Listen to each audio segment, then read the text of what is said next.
तो जो आज की मेरी सत्य घटना है ये ऐसी लगेगी आपको जैसे क्राइम मास्टर नहीं होता, जैसे कि कातिल कौन है, क्या है, कैसे पता करें, ये आज की वीडियो में आपको सब सस्पेंस में मिलेगा। लेकिन देवताओं के लिए एक बहुत बड़ी चुनौती हो जाती है कि ये कौन है, क्या है, और जब पर्दाफाश होता है नहीं कैसे बिजलियाँ गिराते हैं। दोस्तों आज आपको इस कहानी में देखने को मिलेगा कैसे डांडा सैम नागराजा ने अपने भक्तों की रक्षा करी। दोस्तों पूरा जापान हिला के रख दिया, और मैं कुछ भी असत्य नहीं बोलूँगा। जापान में जाकर लगी पहाड़ियों की, और अपनी जो परंपरा है वहाँ निभाई दोस्तों। और उस गांव के जो टॉप डंगरिया थे वो गए थे सैम नागराजा के वहाँ पर। तो कहानी में आगे बढ़ने से पहले हमेशा की तरह मेरे चैनल का इंट्रो।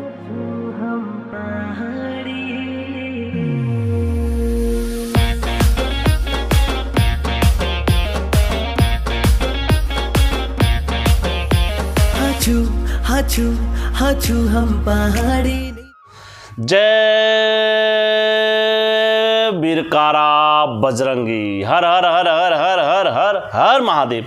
आप सभी के परिवार के ऊपर महादेव की कृपा और बजरंग बली का आशीर्वाद हमेशा बने रहनी चाहिए। दोस्तों जो आज की ये सत्य घटना है मैं आपको दो पार्टों में दे पाऊंगा, क्योंकि एक पार्ट में संभव नहीं हो पाएगा कि एक तरफ से पूरा डाल दूं मैं। लेकिन कहानी बड़ी दिलचस्प है कि इंसान को अपने ही लोगों के साथ चौकन्ना रहना पड़ता है। कौन कब कैसे षड्यंत्र रच दे, आज की वीडियो में आपको देखने को। सत्य घटना में आगे बढ़ते हैं, और घटना में आगे बढ़ने से पहले मैं आप सभी से विनती करना चाहूँगा, यदि आपके पास भी कोई ऐसी सत्य घटना है तो आप हेमचू पहाड़ी चैनल के साथ साझा कर सकते हैं। आप मुझे स्टोरी टेलीग्राम लिंक पर भेज सकते हो दोस्तों, क्योंकि हेमचू पहाड़ी चैनल आपका अपना है, और मेरा टेलीग्राम लिंक आपको मेरे डिस्क्रिप्शन में मिल जाएगा। आप वहां पर क्लिक करोगे तो सीधा टेलीग्राम पर ले जाएगा, आपको इधर उधर ढूंढने की ज़रूरत नहीं है। और वैसे भी आप इंस्टाग्राम पर जैसे सर्च बॉक्स में जाओगे हेमचू पहाड़ी खाली सर्च करना है आपको, सीधा इंस्टाग्राम पर भी हेमचू पहाड़ी आ जाएगा। आप मुझे इंस्टाग्राम के माध्यम से भी स्टोरी भेज सकते हो, और दोस्तों साथ ही साथ इंस्टाग्राम पर आप फॉलो भी कर सकते हो, और वहाँ पर भी आप लोग मेरा साथ दे सकते हो। हम युवाओं को जोड़ने की भी एक पहल कर रहे हैं अपने साथ, और अभी तक युवा काफ़ी अच्छे मेरे साथ जुड़ भी रहे हैं, और लगातार मेरे वीडियो जो शेयर कर रहे हैं वो युवा लोग कर रहे हैं। जो ये घटना मेरे पास जिनने दी, मैं पहले उनका तहे दिल से शुक्रगुजार हूँ कि उनने इतनी स्टोरी मेरे को दी, और बहुत ही शानदार स्टोरी है। दोस्तों ये घटना जो है ये टिहरी गढ़वाल से आई है मेरे पास, बड़ा दिल छूने वाली है। एक व्यक्ति थे और उनके पिताजी थे, मैं उनके नाम चिन्हित कर देता हूँ। एक राजू नाम के व्यक्ति थे, उनकी धर्मपत्नी का नाम अनीता था, और उनके पुत्र का नाम जो था जीतू था। और जो राजू के पिताजी थे उनके पिताजी संतोष थे। संतोष ने अपने पुत्र को अच्छे से परवरिश करी और इस योग्य बनाया कि वो सर्विस कर सके। सर्विस करने के बाद राजू क्या हो गया, राजू बम्बई चले गया, और बम्बई जैसे शहर में राजू ने काफ़ी मेहनत करी। मेहनत करने के बाद पैसा कमाया। पैसा कमाने के बाद एक पहाड़ी लड़की से शादी करी थी पहाड़ी, और राजू के साथ विवाह हो गया अनीता का। जब अनीता और राजू का विवाह हो गया तो राजू ने क्या करा, अपनी धर्मपत्नी को अपने साथ बम्बई ले गया।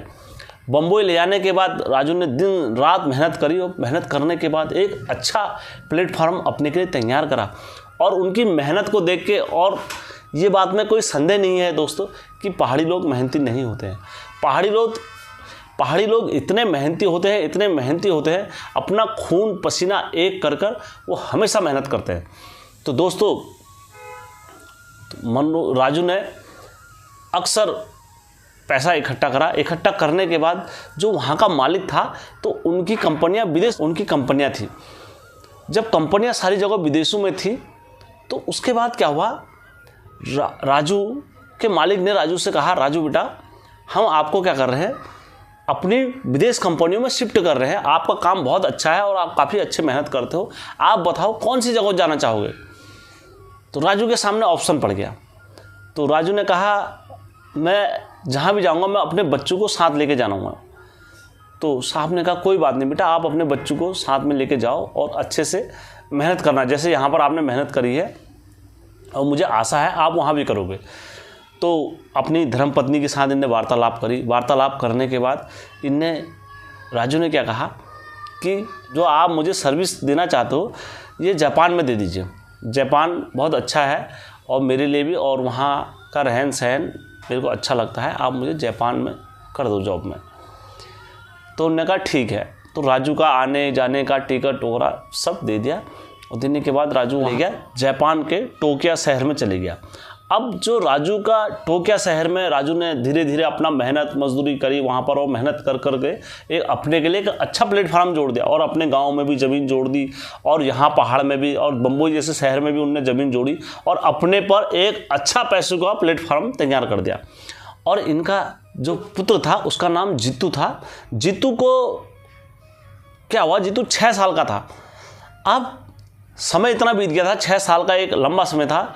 तो इस बीच में कंपनी में कई उतार चढ़ाव आए, तो कंपनी में नोकझोंक हुई और राजू को क्या हो गया, कंपनी से बाहर कर दिया गया। राजू ने अब जापान जैसे शहर में रह रहा राजू, तो राजू अपने के लिए दूसरी जगह जॉब सर्च करने लगा और उन्होंने कहा मैं दूसरी जगह जॉब कर लूँगा, कोई बात नहीं, आप मुझे निकाल लीजिए। तो राजू ने अपनी दूसरी जगह जॉब सर्च करना प्रारंभ कर दिया। राजू ने धीरे इधर गया उधर गया, सब जगह ढूंढते ढूंढते राजू को जॉब में आए दिन मतलब 1-1.5 महीना अपने घर में जॉब ढूंढने में लग गया।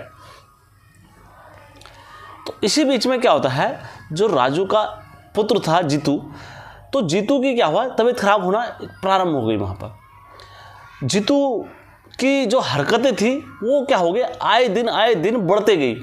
जापान जैसा शहर है, बच्चों पर ज़्यादा पाबंदी भी नहीं कर सकते हैं, और हमारे इंडिया के हिसाब से तो आप देख ही सकते हो कि ईजाबाजों का हड़काना ये करना सारी चीज़ें होता था। जीतू क्या करा करता था, जैसे बाहर बालकनी में खड़ा हो जाता था और पता नहीं अकेले में बड़बड़ाता था। शुरू में तो उसके मम्मी पापा ने सोचा कि यार चलो ये लड़का हमारा है, वैसी दोस्तों के साथ बात कर। तो अनीता ने क्या करा, अपने बेटे से कई बार पूछने का प्रयास। जीतू ने कहा कि मम्मी मैं अपने कोई फ्रेंडों से बात करता हूँ और ऐसा कुछ नहीं है, लेकिन हरकतें क्या हुई जा रही थी, जीतू की बढ़ी जा रही थी। आए दिन जीतू का मोबाइल में बात करना, घंटों तक ये करना वो करना, सारी चीज़ें चले आ रहा था। हद तो जब हो गई, जीतू क्या जाने लग गया, प्लेग्राउंड पे जाने लग गया, प्रैक्टिस करने के लिए जाने लग गया। रोज़ रात को चले जाता था और वहाँ से जाते वक्त जैसे प्लेग्राउंड में खेला, गेम खेलने के बाद एक दिन क्या हुआ, जो और लोग रहा करते थे वो नज़दीक रहा करते थे प्लेग्राउंड के, लेकिन जीतू के लिए ज़्यादा वो शहर ज़्यादा घुमा फिरा भी नहीं था, लेकिन अनजान भी था, और वहाँ से करीबन 3-4 किलोमीटर की दूरी जीतू के रूम तक की होगी। जब जीतू वहाँ से वापसी में आता रहा और जापान जैसी गलियाँ, तो दोस्तों अच्छे से अच्छा 30 मार खान वहाँ पर मार खा जाता है। जापान जैसे शहर में इतनी गलियाँ होती है। जीतू क्या हुआ, गलियाँ भूल गया और अटपटी ऐसी हरकतें करने लग गया। मैं कहाँ को जाऊँ, क्या जाऊँ, मुझे कोई आइडिया नहीं आ रहा, मुझे कुछ वो नहीं हो रहा है। तो अचानक क्या होता है, पूरी सड़कें शाम को 7-8 बजे बाद सुनसान हो जाती है। तो जीतू को मन में घबराहट हो जाती है, मैं कहाँ जाऊँगा, क्या जाऊँगा, मैं सड़कों पर रह लूँगा, ये करूँगा, मुझे अपने घर का आइडिया नहीं आ रहा है, मैं क्या करूँ। तो अचानक से क्या होता है, जीतू के पीछे से एक बड़ा भयंकर मोटा नाग प्रकट हो जाता है। अब जीतू उसे देखे और वो जीतू को देखे, जीतू उसे देखे और वो जीतू को देखे। कुछ देर तक इनकी आंखों में पता नहीं क्या हुआ। उसके बाद सांप ने इनको इशारा करा और सांप आगे चलने लगा नाग, और जीतू क्या होने लग गया, इनके पीछे दबे हुए कदम से चलने लगा। जैसी इनका घर नज़दीक आया, उसके बाद जब इनने अपना घर पहचाना तो इनने जीतू अपने घर को जाने लगा। जाने के बाद जब पीछे देखा इनने, पीछे वो नाग गायब हो चुका था। जीतू ने ये बात तुरंत अपनी मम्मी को बताई, मम्मी मैंने आज एक नाग देखा और वो बड़ा ही भयंकर था और इस तरीके से चल रहा था जैसे मुझसे कुछ कहना चाह रहा हो, और मुझे देख रहा था माताजी, और घोर के देख रहा था, और ना जाने उससे मेरा कोई जन्मों का नाता है। इस तरीके से जापान में मुझे आज तक कोई नाग नहीं दिखा माता, जिस तरीके से वो नाग ने मुझे देखा। और माता क्या थी, अनीता क्या थी, अनीता आज के विचारधारा की थी। दोस्तों एक चीज़ मैं आपको बताता हूँ कि जो हमारी पहाड़ों की लड़कियां या औरतें, अगर कोई कुछ भी होता है, अगर जैसे प्लेन साइड में जाते हैं, हम आदमियों को सुधरने के लिए और वो चीज़ें पकड़ने के लिए हमें साल 2 साल 3 साल लग जाते हैं, लेकिन हमारी पहाड़ों की महिलाएं उस चीज़ को 1 घंटे में नहीं, 2 घंटे में नहीं, 3-4 दिन में पकड़ लेती है और तुरंत जैसा जो करेगा उसे एक्टिविटी को समझ लेती है। अब जापान जैसे शहर में अनीता के क्या हो गए थे, हाव भाव तेवर सब बदल गए थे। और यहाँ तक कि आप सोचो कि वो क्या करती थी कि वहाँ सारे पापी लोग रहते हैं और वहाँ पर क्या होता है, उनको कुछ नहीं है, वहाँ पर ढोंग करना है, ढोंग के माध्यम से ये भूत को पूछ लो, ये भूत को पूछ लो, ये कर लो, वो कर लो, और वहाँ बिजनेस का व्यापार होता है। ये अनीता के बोल हुआ करते थे। तो अनीता ने अपने पुत्र से कहा, कुछ नहीं हो रहा है बेटा जीतू, तू जा अपना सो जा, और ये सारी चीज़ें ढोंगबाजी और तू वे अपने दादाजी की तरह कर रहा है, ये सारी तू जा अपना काम कर, ये सो करके उसे भड़का के भेज दिया वहाँ से। अब जीतू ने क्या हुआ, अपने घर में रूम पर जाके सो गया। लेकिन उनके जो पति थे, पति पर भी क्या हुआ, आए दिन संकटों के पहाड़ टूटने लगे और बेरोजगारी चले हुए जा रही थी राजू के ऊपर, और आए दिन संकटों पर संकट, और सपने ऐसा आने लगे, डरावने आने लगे। एक दिन हद तो तब हो गई कि राजू रात के 12-1 बजे राजू अपने बिस्तर में सोया हुआ था और बिस्तर में एक बेचैन आत्मा इस तरीके से इनके अंदर आई दबे हुए कदमों से कि राजू का गला पकड़ने जैसे आ रही थी, तो तुरंत राजू की आंख खुली, और राजू की आंख खुली, राजू जापान जैसे शहर में बैठ के इधर उधर देखने लगा। उन्होंने कहा ये स्वप्न था या हकीकत था? अगर स्वप्न था तो मैं डर क्यों रहा हूँ, और हकीकत है तो ये चीज़ बड़ा ही भयानक दृश्य है एक, क्योंकि राजू भी ये सारी चीज़ों को नहीं मानता था, कहता था ये सारी चीज़ें कुछ नहीं होता है। लेकिन अब राजू ने ये बात क्या बताई, अपने पिता संतोष को बताई। जैसी ये बात संतोष को बताई, संतोष ने कहा, बेटा तू करेगा तो अपनी मन की, सब कुछ तूने करना अपनी मन की है, लेकिन मेरी बात सुन ले बेटा, अगर तू बचना चाहता है और अपने पुत्र को बचाना चाहता है, अपनी घर गृहस्थी बचाना चाहता है, तो मेरी बात सुन ले बेटा कान खोल के। तू जापान में एक यात्रा लगा ले और अपने सैम डांडा नागराजा की एक यात्रा लगा और अपने घर के कुलंकारी इष्ट को वहाँ पूज, देख तेरा उद्धार ही होगा, तेरा बुरा नहीं हो सकता। तो उन्होंने कहा पिताजी आप भी किस उसमें पढ़ो पिताजी, यहाँ कौन मानेगा, जापान में ये सारी चीज़ें ढोंगबाजी होते हैं, यहाँ पर तमाशा बनाए क्या हम जापान में, ये सारी चीज़ों का कुछ नहीं होता पिताजी, ये सो करके उनने अपने पिताजी को हड़काया। पिताजी ने कहा बेटा ये काम तू अपने के लिए नहीं कर रहा है, ये काम तो अपनी पत्नी के लिए नहीं कर रहा है, ये काम अपने बच्चे के लिए कर ले। तू तेरा बच्चा चले जाएगा तो तेरा ये धन संपत्ति ये तेरी किस काम की रह जाएगी, जब तेरा कोई वंशज ही नहीं रहेगा। और अगर तू ये सब चीज नहीं कर सकता है, आज के बाद कभी उत्तराखंड मत आना और ना ही मुझसे कभी बात करना, क्योंकि मैं समझता हूं हमारे देवता की शक्ति क्या है। तू बेटा नहीं समझेगा भले, लेकिन मैं समझता हूँ। तू अगर मुझे मानता है तो मेरा कहना मान ले। तो उन्होंने कहा पिताजी मैं चलो बात करता हूँ। फिर उसने अपनी पत्नी से बात करी अनीता ने कहा तुम भी यार कहाँ पढ़ लो ये सारी चीज़ में, कौन मानता आज के समय, जापान जैसे शहर में कौन मानेगा, किसको कहोगे तुम, क्या ये वो फागर हो तुम मत करो ये सब करके। लेकिन उसने कॉलोनी में बात करी, उन्होंने कहा अपनी कॉलोनी में बात करी राजू ने, और राजू ने बात करने के बाद कॉलोनी वालों से कहा कि यार मैं अपने गांव की एक छोटी सी पूजा होती है, मैं यहाँ पर करना चाहूँ, तो आपको गांव वालों को कोई एतराज़ वगैरह तो नहीं होगा, क्योंकि हमारे रिवाज है और मैं इसके लिए आपसे विनती कर रहा हूँ, आग्रह कर रहा हूँ, और ज़्यादा मैं समय नहीं लूँगा आपका, 2-3 या 4-5 घंटे में ही हमारी पूजा समाप्त हो जाएगी, उसके बाद हम चलेंगे। उन्होंने कहा ठीक है आप कर सकते हो, हमें कोई एतराज़ नहीं है, आप कर सकते हो। तो उन्होंने अपने पिताजी को फ़ोन करा तुरंत, उन्हें पिताजी आप गुरु को और जो डंगरी है और थाली वाले को इन सबको भेजो यहाँ पर, मैं यात्रा लगाने के लिए तैयार हूँ यहाँ पर, और आप जैसा कहोगे सब कर दिया है मैंने, और एक कदम तुम्हारे कहने पे भी चल देता हूँ। तो उन्होंने कहा ठीक है। ये दोस्तों सब जने इनके पिताजी ने यहाँ से व्यवस्था करी, एक गुरु को पकड़ा और उस गांव के टॉप डंगरिया डांडा नागराजा सैम नागराजा के जो डंगरिया थे, तो उस डंगरिया को पकड़ने के बाद उनसे कहा आप वहाँ जाओ, आपके आने का जाने का जो भी खर्चा होगा वो मेरा पुत्र देगा, बस मेरे पुत्र का भला करके आ जाओ तुम। तो उन्होंने कहा ठीक है फिर हम सब लोग जाएंगे। उसके बाद क्या हुआ, इस सारे लोग जापान को चले गए। जो प्रोसेस होता है सारा उसी तरीके से बना है, ये जापान में चले गए। जब जापान में ये पहुँचे, जापान में पहुँचने के बाद जब यात्रा लगी, यात्रा लगने के बाद दोस्तों कई घंटे तक हो गए, लेकिन डांडा नागराजा सैम राजा नहीं नाचे। 1 घंटा बीता, 2 घंटा बीता, 3 घंटा बीता, नहीं नाचे।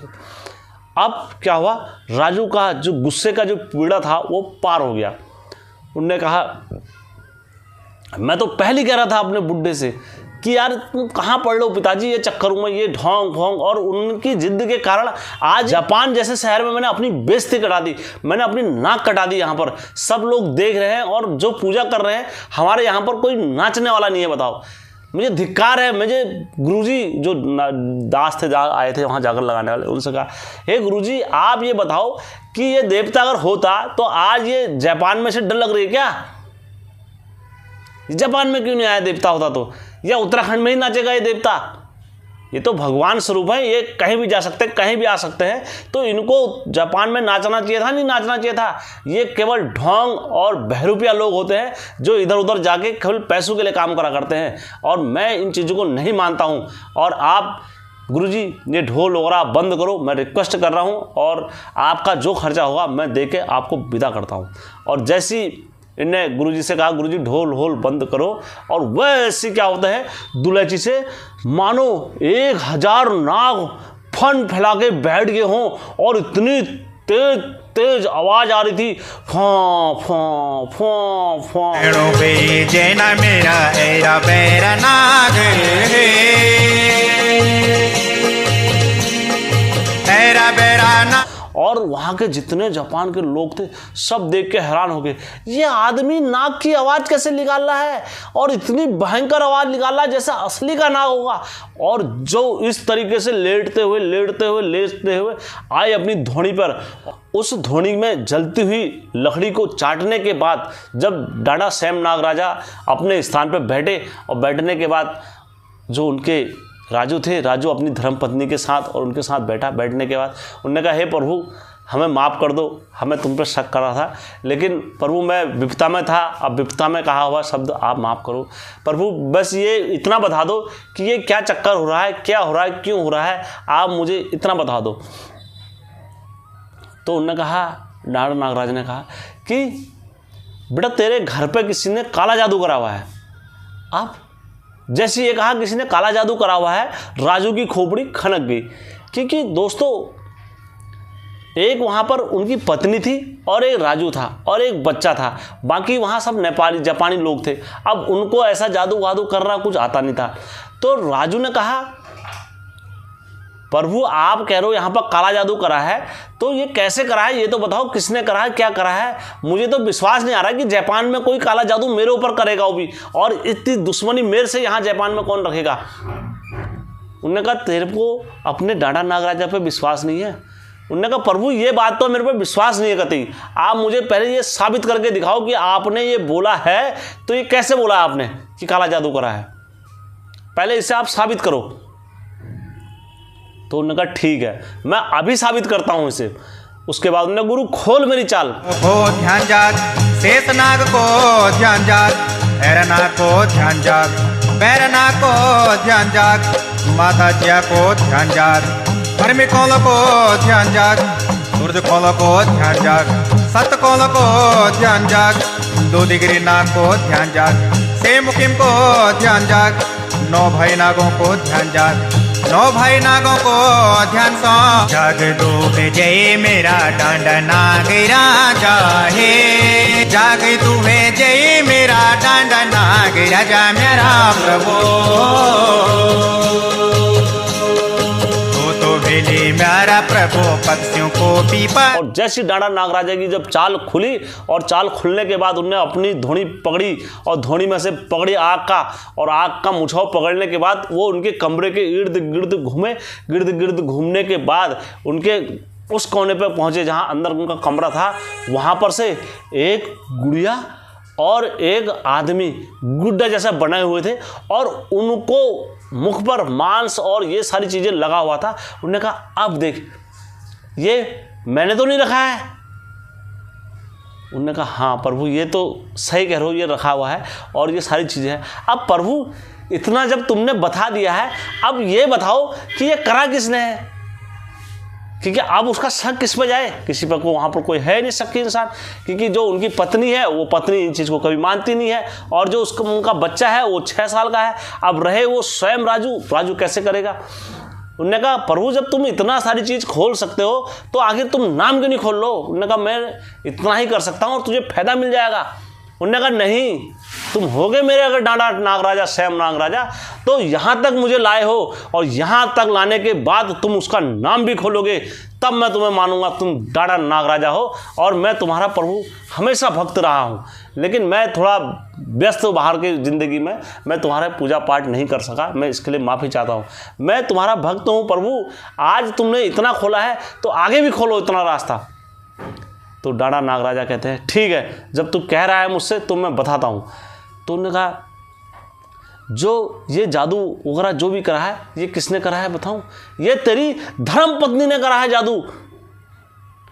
तो जैसी उनकी धर्म पत्नी का नाम लेते हैं तो दोस्तों उनके पाँव के नीचे से ऐसा लगा कि ज़मीन ही नहीं है, और सर के ऊपर ऐसा लगा कि कोई आसमान ही नहीं है, क्योंकि वो अपनी पत्नी पर इतना विश्वास करते थे, खुद से ज़्यादा अगर किसी पर विश्वास करते थे तो वो अपनी पत्नी पर करते थे। कहते थे चाहे दुनिया इधर से उधर हो जाए, मुझे अपनी पत्नी पर इतना विश्वास है। जैसे ये बात कहते हैं तो तुरंत अनीता के क्या हो जाते हैं, तेवर और हाव भाव सब बदल जाते हैं। कहते हैं मैंने तो पहले बोला था राजू ये बहरूपिया है, और ये बहरूपिया किस बहनती, ये बहरूपिया को और यहाँ से निकालो इन सबको अभी से अभी, और यहाँ कोई ये बहरूपिया नहीं चाहिए। तो कहते हैं अनीता से कहते हैं एक सेकेंड, जो कुछ भी अभी तक देवता ने बताया है वो कहीं से कहीं तक असत्य नहीं निकला है, इतनी सी बात के लिए मैं अभी कैसे कर दूं। उन्हें प्रभु तुम ये कह रहे हो और ये मेरी पत्नी ऐसे कह रही है, क्या प्रमाण है, क्या साबित है ये कह रहा है करके इसने। उन्होंने कहा तुझे बेटा यही तो बात है, तुम्हें विश्वास नहीं आएगा। मैं अभी के अभी इस चीज़ को साबित कर सकता हूँ, जिसकी ये पूजा करती है वो कोई मेरी मुट्ठी से बाहर नहीं है, और यहीं पर बुला दूंगा मैं उसे अभी के अभी। तो कहता प्रभु ठीक है आप बुलाओ, जो करना आप करो, मेरे को साबित करो। कहता मैं किसी और के मुंह से बुलाऊंगा तो विश्वास नहीं करोगे, मैं इसी के मुख से खुद बुलाऊंगा। और वो गए अपनी धोनी पर और धोनी में से लाए बबूत निकाल के, और जिस का ये आह्वान करके पूजा करा करती थी मशान का, और मारा फूका तुरंत, तो वो उनकी पत्नी अनीता नाचने लग गई और विकराल तरीके से नाचने लग गई और सीधा डांडा नागराजा के चरणों में गई। कह रहे हे प्रभु मुझसे महापाप हो गया है, महापाप हो गया है हमसे, अब कैसे सतगति होगी, क्षमा कीजिए हे डांडा नागराजा, भूल हुई है मुझसे जो भी, वेदन लेकर प्रभु जी चरण आपकी हम आए, दया दृष्टि में यदा तुम आ जाओ तो बड़ी कृपा हम पर हो जाए। जैसी ये इतना वचन कहती है कि प्रभु मुझे माफ़ कर दो, उन्हें माफ़ तो तुझे बाद में करूँगा, पहले ये बता कि तूने ये करा क्यों, और आज तू इनके घर में कैसे आ गया, तुझे आते हुए यहाँ डांडा नागराजा नहीं दिखे क्या तेरे को इस घर में। तो जैसे वो बोलते कि प्रभु मैं तो आना नहीं चाह रहा था, लेकिन इसने मुझे मांस मदिरा और ये तरह तरह के अल्लोभन दिए, लालच दिए, और तुम्हारा जो यहाँ पर स्थान था अपवित्र कर दिया था, तब मैं इस घर में घुस गया प्रभु, और तब से मैंने यहाँ पर अपनी लीला दिखाना प्रारंभ करा। मैंने सोचा कहाँ से कौन भगवान आएगा, कोई नहीं आएगा, लेकिन मैं नहीं जानता था कि यहाँ पर स्वयं डांडा नागराजा आ जाएंगे एक दिन। प्रभु मुझे माफ़ कर दो, और जो कुछ भी हुआ है मैं अपनी गलती के लिए क्षमा हूँ। मैं आज के बाद वचन देता हूँ कि मैं कभी इस घर में नहीं लगूंगा, और मैं कभी इनके घर से ना मेरा कोई लेन देन कुछ नहीं रहेगा प्रभु, बस मुझे क्षमा कर दो हे डांडा नागराजा, मुझे क्षमा कर दो। तो तुरंत फुक्का मारते हैं डांडा नागराजा और उन्हें छोड़ देते हैं।